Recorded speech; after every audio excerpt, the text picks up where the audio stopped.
여러분 오늘부터 제가 이번 9월 달부터 큐티가 이제 로마서가 이제 본문이 되었습니다.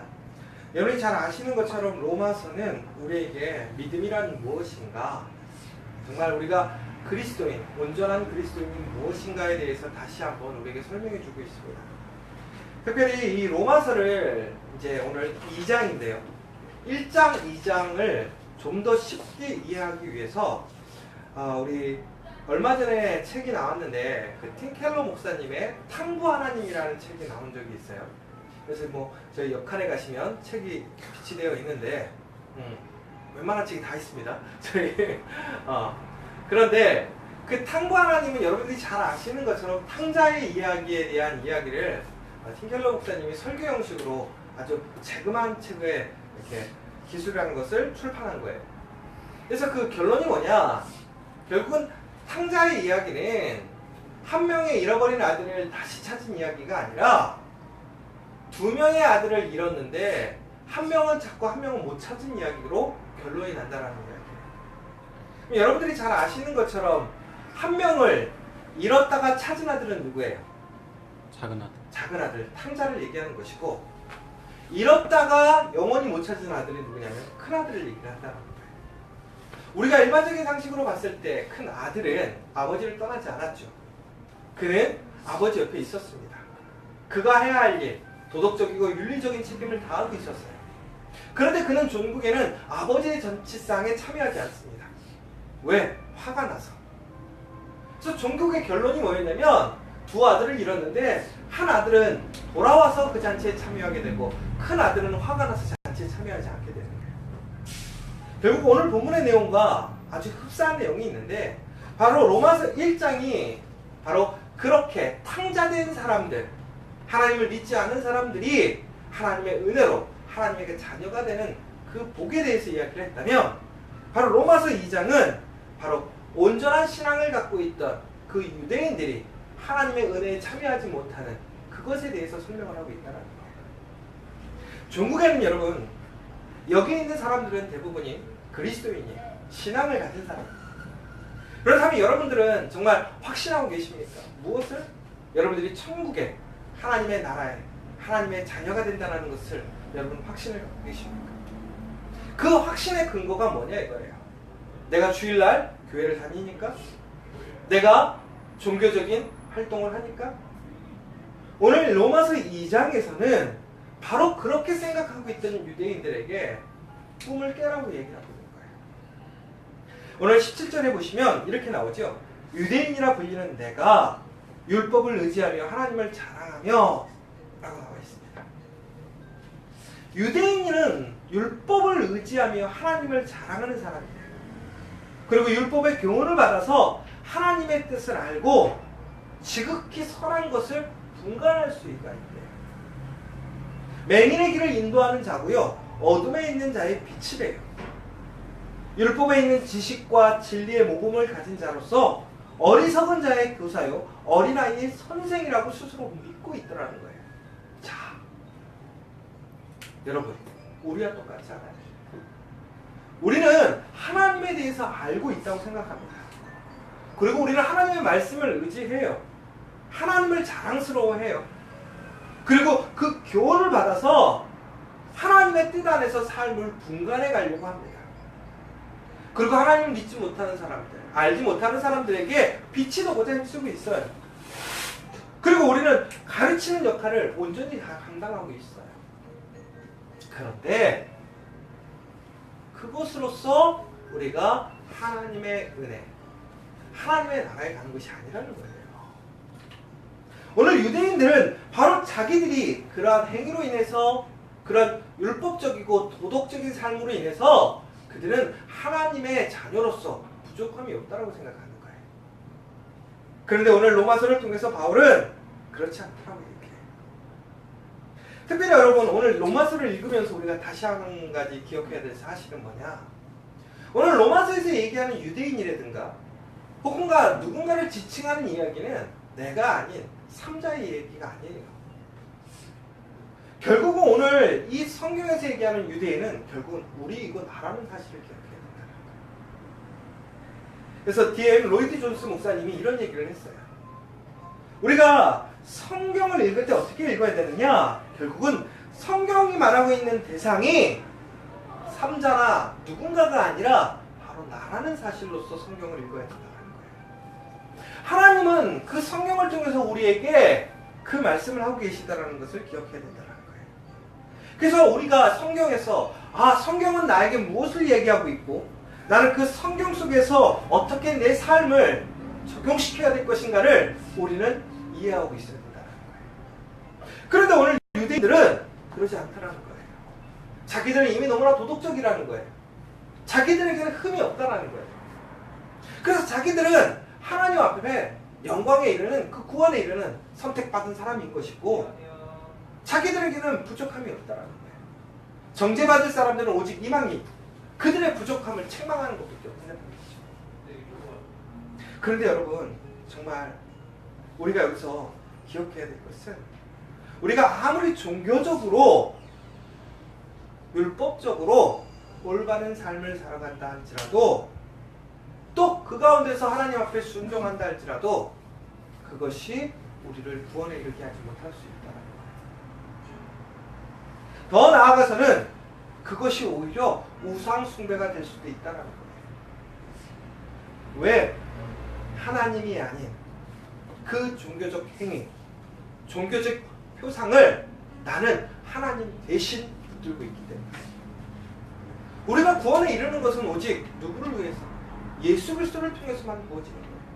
값없이 예수님께서 우리의 죄를 감당하셨고 우리를 위해 피 흘려 죽으셨기 때문에 예수님께서 우리를 죄에서 생명으로 이끄셨다는 사실인 거죠.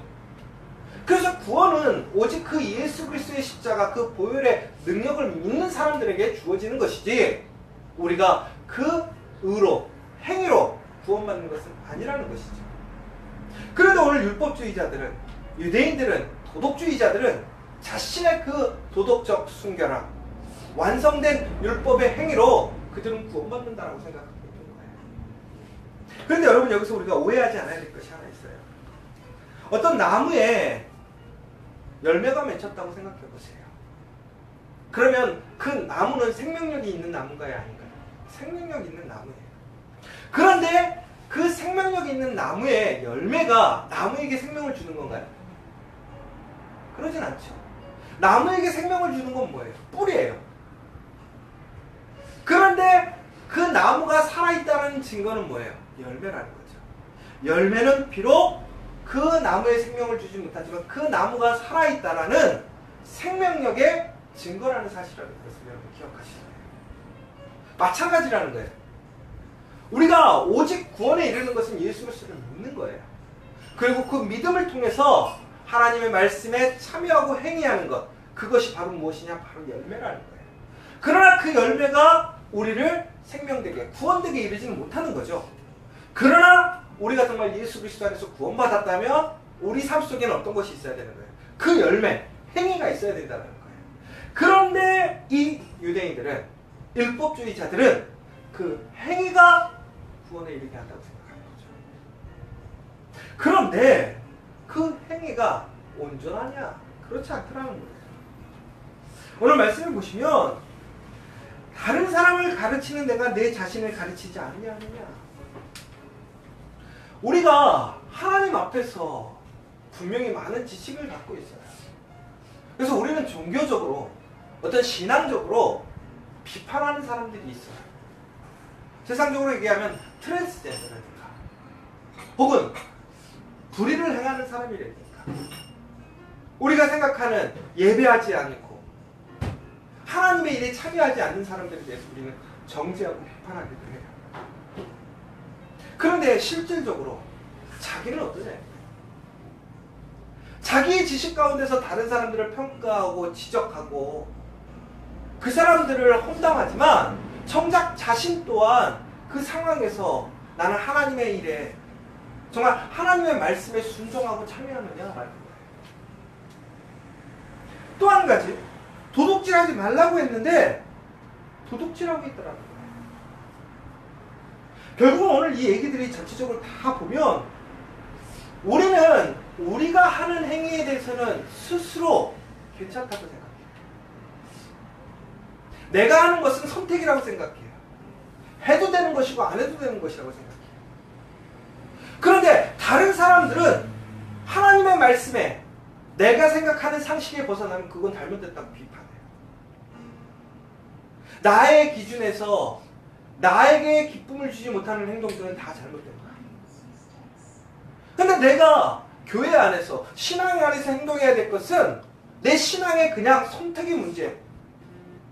내가 할 수 있으면 하는 것이고 못하면 못하는 것이라고 생각해버리는 수가 많다는 거죠.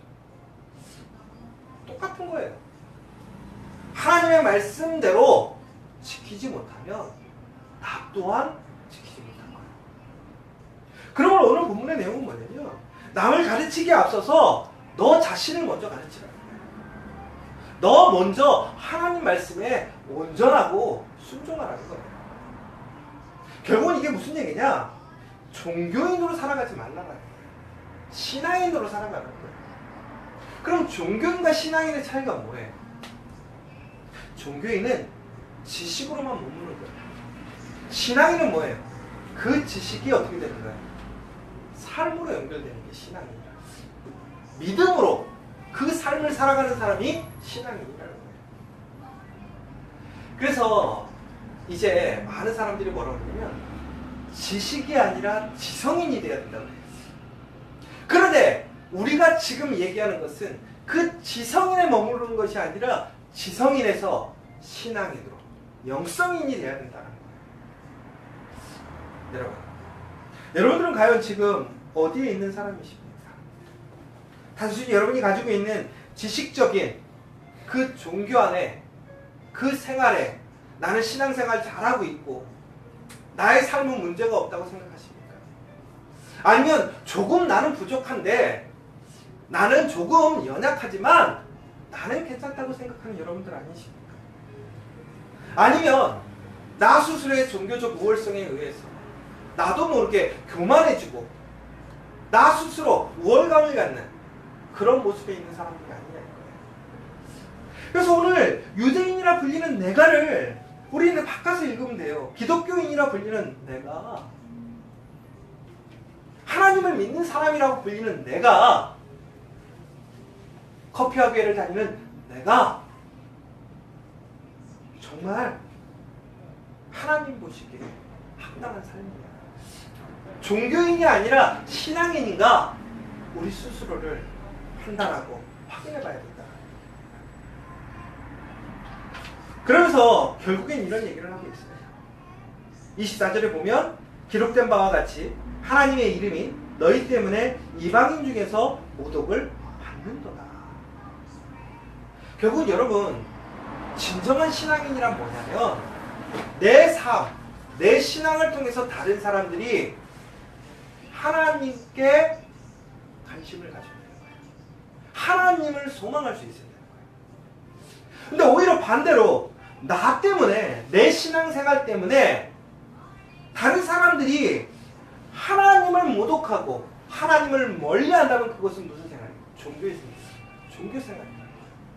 여러분 기억하십시오. 종교인에게는 구원이 없습니다.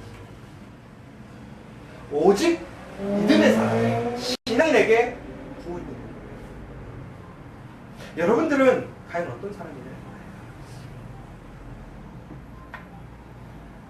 그러면서 오늘 다시 한번 얘기합니다. 그러면서 율법을 행하며 받은 할례가 중요한 것이 아니라 진정으로 마음에 성령을 통해서 할례 받은 그 사람이 중요하다는 거예요. 결국은 뭐예요? 겉모양이 중요한 것이 아니라 우리 삶의 태도가 중요하다는 거예요. 태도가.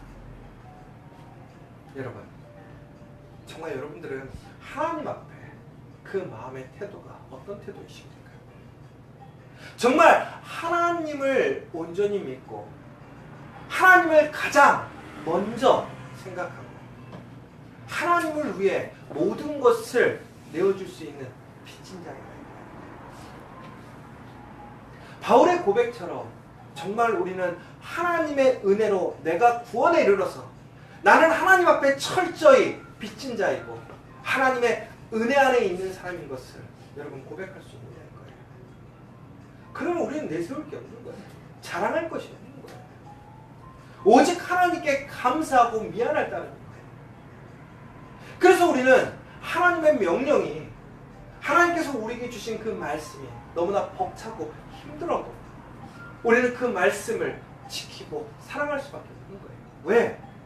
하나님의 그 크신 사랑과 은혜가 더 크기 때문에. 그런데 내가 오늘 그 삶 속에서 이제 나의 도덕적인 어떤 생활들, 내 윤리적인 모습들, 혹은 내가 신앙생활하는 그 종교적 행위로 인해서 나는 그 하나님의 은혜가 아닌 나 스스로 이미 주어져 있는 그 은혜로 나는 나 혼자 되어버리는 것처럼 생각하고 안 된다는 거예요. 여러분 오늘 다시 한번 기억하십시오. 우리는 언제나 하나님 앞에 살아가는 삶의 모습이 돼야 돼요. 그 이야기가 뭐냐면 바로 코람데오라는 얘기 하시죠. 바로 하나님 앞에 서는 거예요. 우리는 매일매일 사람이 아니라 하나님 앞에 서 있음을 기억하고 하나님 앞에서 어떻게 살아가야 되는가를, 그리고 그것을 삶으로 보여주는 것이 진정한 신앙이라는 것이죠. 아까 그 열매에 대한 얘기를 했어요. 그런데 마가복음에 보면 무화과 나무에, 그러니까 무화과 나무를 저주하는 내용이 나옵니다. 그래서 마가복음 11장 13절, 14절을 보면 무화과 나무 저주 사건이 나오죠. 그때가 보면 아이러니한 게 뭐였냐면 바로 예수님께서 십자가에 달려 돌아가시기 전에 이제 마지막으로 예루살렘에 들어가신 거예요. 그래서 나귀를 준비시키시고 그 다음에 예루살렘에 들어가셨습니다. 그리고 예루살렘에 들어가셔서 뭘 하셨냐면 성전 청소를 하시죠. 그곳에서 장사하고 있는 사람들을 막 다 내쫓습니다.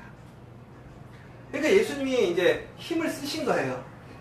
좀 출출해지셨어요. 왜? 힘을 쓰셨으니까. 그래서 무화과 나무를 딱 봤어요. 근데 그 무화과 나무가 너무나 잎도 풍성하고 정말 이렇게 대단해 보였던 것 같아요. 그래서 예수님이 너무나 시장한 가운데 그 무화과 나무의 열매를 따서 먹으려고 갔더니 열매가 없는 거예요. 그러자 예수님께서 그 나무에게 저주를 하십니다. 너는 이제 열매를 줘. 그러고 나서 가셨는데 그 다음날 제자들이 다시 나오다가 그 길을 지나가는데 그 무화과 나무가 말라 죽은 걸 보게 된 거죠.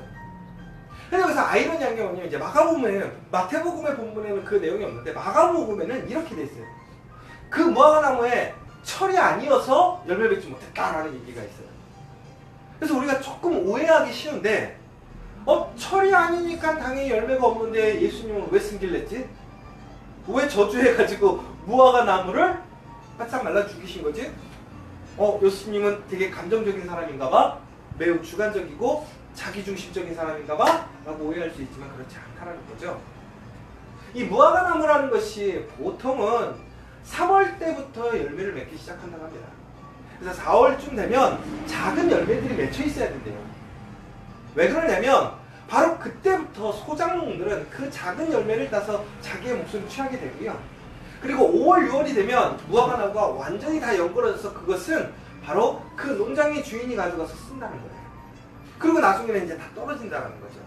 그러니까 이제 가장 절정인 것은 5월인데 예수님께서 예루살렘에 들어갔을 때가 언제였어요? 이스라엘의 절기로 6월절이었죠. 6월절이 우리로 치자면 언제면 4월이란 말이에요. 그럼 4월이라고 하면 최소한 작은 열매들이 다 열려 있어야 되는데 그 나무는 어땠다라는 거예요? 잎은 풍성하고 대단한 나무였는데 열매가 없었다라는 거예요. 근데 이 비유가 전체적인 맥락에서 보자면 결국은 이거죠. 예루살렘을 표현한 거예요. 겉으로는 너무나 화려하고 풍성해 보이고 건강해 보였는데 열매가 없더라는 거예요. 이게 바로 종교인의 특징이라는 거예요. 신앙인은 뭐예요? 열매가 있어야 되는 거예요. 그 신앙의 열매는 결국은 뭐예요? 말씀에 순종하고 하나님의 일에 참여하는 그 순종을 통한 행위예요. 결국은 그것이 그 사람의 신앙을 구별시켜주는 거예요. 그런데 예수님이 뭐라고 그랬어요? 그 열매 맺지 못한 나무는 열매 이제 맺지 못한다는 거예요. 말라 죽었어요. 결국은 예루살렘에 대한 심판을 내는 얘기를 했다는 거예요. 결국은 똑같아요. 종교인으로 사는 사람에게는 없다라는 거예요. 심판밖에 없다라는 거예요. 더 이상 열매 맺지 못하는 끝나버리는 인생이 될 거라는 거예요. 그러나 열매 맺는 나무는 계속해서 하나님의 영광 안에서 더 큰 열매, 더 큰 은혜를 경험할 수 있게 된다. 여러분, 신앙인으로 산다는 것은 쉽지 않아요. 종교인으로 사는 것도 쉽지 않아요. 그러나 여러분, 진정으로 우리가 사는 길은, 하나님의 은혜에 참여하는 길은 신앙인이 되는 거예요. 신앙인이 되기 위해 지식에서, 또한 내가 할 수 있는 범위에 머무르는 것이 아니라 온전히 하나님 말씀에 순종하고 하나님의 일에 참여함으로 정말 하나님께 끝까지 큰 영광에 참여하는, 그 잔치에 참여하는 여러분과 우리 커피와 교회가 되기를 간절히 소망합니다. 이 시간 우리 다시 한번 기도했으면 좋겠는데요. 우리 커피와 교회는 겉으로만 화려한 종교기관이 되지 않기를 원합니다. 여러분들은 종교생활하는 그 한 사람이 되지 않기를 원합니다. 하나님 안에서 그 믿음으로 온전한 신앙의 삶을 살아가는 여러분들이 되시기를 원합니다. 그렇다면 우리의 삶의 기준, 우리 삶의 행동의 그 기준은 내가 아니라, 내 상황이 아니라 하나님의 말씀이 되어야 될 줄 믿습니다. 진정으로 나는 신앙인인지 종교인인지, 마지막 그날에 나는 하나님 앞에서, 예수 그리스도 앞에서 종교인으로 불릴지 신앙인으로 불릴지 오늘 우리 스스로를 다시 한번 판단하시고, 다시 예수님께서 우리를 그 은혜 자리로 초대하시는 그 자리에 순종함으로, 회개함으로 철저히 나를 내려놓고 하나님의 말씀을 붙들고 하나님의 십자가를 짊어지고 나아가는 우리가 될 수 있도록 기도해 주시면 좋겠습니다. 또 한 가지, 우리 커피와 교회가 지금 확장 농사 중에 있습니다. 여러 가지 우리가 감당해야 될 일들이 있습니다. 재정적인 것, 또한 이런 모든 일들을 위해 합력하는 것. 그러나 무엇보다 가장 중요한 것은 기도하는 일이 먼저인 것 같습니다. 그리고 더 나아가서는 우리가 정말 그 말씀에, 그 믿음으로 함께 참여하는 것입니다. 그래서 우리 커피와 교회에 이 귀한 유산을 우리 자녀들에게, 또한 하나님을 알지 못하는 사람들에게 전해줄 수 있는 그 사명을 감당한 우리가 되길 바랍니다. 진정한 신앙인은 나의 것만을 챙기는 것이 아니라 우리가 마땅히 전수하고 전해야 될 것을 남겨주는 사람이라고, 우리 커피와 교회가 그 사명, 그 역할을 잘 감당할 수 있도록 다시 한번 함께 기도해 주시고, 또 한 가지 오늘 이 시간 개인적으로 기도해야 될 제목들이 있다면 철저히 하나님께 기도하십시오. 하나님은 하나님의 자녀의 기도에 귀 기울이십니다. 종교인에게 귀 기울이지 않아요. 그러나 하나님을 믿는 하나님의 자녀, 신앙인들의 그 기도의 소리는 하나님 세밀하게 움직이십니다. 오늘 이 시간 다시 한번 하나님께 간절히 기도하는 이 시간이 될 수 있도록 함께 기도해 주시고